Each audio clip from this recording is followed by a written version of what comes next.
బాత్రూమ్లు కడగండి పుణ్యమని వస్తుంది అంటున్నారు. భక్తులు మేమనే మాటలు కాదు, బుద్ధి లేకుండా ఈ 219 పేజీల్లో ఎక్కడైనా సరే మీకు క్లీన్ చిట్ ఇచ్చారని అడుగుతున్నాను నేను. అది గీ కాదని చెప్పి ఎక్కడైనా ఇచ్చారా? అసలు హవాలా ద్వారా ₹1,00,000 చేతులు మారాయని చెప్పి రిపోర్ట్ ఉంది. అది గీ కాదని ఉంది. కెమికల్ కాంబినేషన్తో చేసినటువంటి గీ అని ఉంది. స్వచ్ఛమైనటువంటి ఆవు నెయ్యితో స్వామివారి ప్రసాదాలు చేయాలని చెప్పి మనకు వైకానస ఆగమ పద్ధతిలో అక్కడ స్వామివారి ప్రసాదాలు మనం తయారు చేస్తాం. అలాంటి పవిత్రమైనటువంటి స్థలాన్ని, ధార్మిక క్షేత్రాన్ని ధనార్జన క్షేత్రంగా మార్చుకొని సిగ్గు లేకుండా ఈరోజు ఏదో సంబరాలు, యాగాలు, హోమాలు చేసుకుంటున్నారు. అది మంచిది కాదు. మీరు ఎన్ని హోమాలు, ఎన్ని యాగాలు చేసినా గంగా నదిలో మునిగినా మీ పాప పరిహారం మాత్రం పోయే ప్రసక్తే లేదు. ఇప్పుడు ఈ కేసుకు సంబంధించి ఇంకా కూడా కేవలం ఎంప్లాయీస్ వరకే కొంతమంది ఇన్వాల్వ్మెంట్ చేశారు, కానీ పెద్ద తలకాయలు ఎవరిని కూడా ఇందులో ఇన్వాల్వ్మెంట్ అవ్వలేదు. కేవలం విచారణ వరకే పరిమితం చేశారు. ఏం చెప్తారు? రాబోయే రోజుల్లో ఎట్లా దీన్ని? ఖచ్చితంగా సిట్ నివేదిక సుప్రీంకోర్టుకి ఇవ్వడం జరిగింది.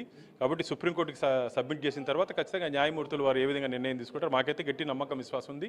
దీంట్లో తప్పు చేసిన ఏ ఒక్కరూ తప్పించుకునే అవకాశం లేదు. తాడేపల్లి ప్యాలెస్ నుంచి టీటీడీ వరకు, ఆ రోజు తప్పు చేసిన వ్యక్తులు ఎవరు తప్పించుకునే అవకాశం లేదు. ఈరోజు సంబరపడిపోతున్న పేర్లు లేవని. ఇంకా ఇదేమి లక్ష్మణ రేఖ కాదు, ఇంకా పూర్తి స్థాయిలో పూర్తి కాలేదు. సుప్రీంకోర్టుకి సమర్పించిన తర్వాత కోర్టు ఆదేశాల మేరకు రాబో రోజుల్లో ఏం జరుగుతుందో వేసి చూద్దాం. వాస్తవంగా అంటే సిబిఐ రిపోర్ట్లో ఎన్డీడీబీ రిపోర్ట్స్ కానీ ఇవన్నీ ఏమున్నాయి, అసలు దాంట్లో క్లారిటీగా ఏమున్నాయి, మీరు దాన్ని అబ్జర్వ్ చేశారు? ఎట్లా ఉంది సార్?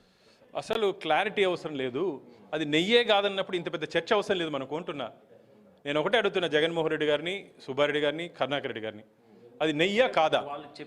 వాళ్ళు చెప్పేదన్న వరుసనేరా అంటే తప్పు జరిగింది కానీ అనిమల్స్ ఫ్యాట్స్ అనేది దాంట్లో కలవలేదు అనేది, అది దాన్ని ఇండైరెక్ట్గా అట్లా ఒప్పుకుంటున్నారా అనేది చాలా, దాన్ని బట్టి క్లారిటీ వస్తుంది. దానికి నాకు ఒక అతను ఫోన్ చేశాడు, బాబాయ్ని చంపేశాము గొడ్డలతో కాదు కత్తితో అన్నారు. ఆ విధంగా ఉంది వాడు మాట్లాడే వ్యవహారం. ఆ విధంగా ఉంది అంతే. ఏదో తప్పించుకోవాలి, ప్రజలని ఉన్నటువంటి తప్పుదోవ పట్టించాలని చెప్పి ఆలోచిస్తున్నారు. ప్రజలు కానీ, శ్రీవారి భక్తులు కానీ, ఈ వైసీపీ నాయకులు ఆడే నాటకాలు ఎవరు నమ్మే పరిస్థితులు లేరు. సో మొత్తం మీద అంటే జరిగింది తప్పు, కానీ దాన్ని కప్పిపుచ్చుకోవడానికి ఈ రకంగా ప్రభుత్వం పైన లేదంటే టీటీడీ పైన ఇట్లా బురద జల్లుతున్నారు. నిజంగా చేయాల్సింది వాళ్ళు శ్రీవారి భక్తులకి పాద పూజ చేయాలి, లేదంటే చేసినటువంటి పరిహారం ఎన్ని జన్మలెత్తినా ఆ పాపం అనేది వెంటాడుతుందంటూ కూడా భానుప్రకాష్ రెడ్డి గారు చెప్తున్నారు.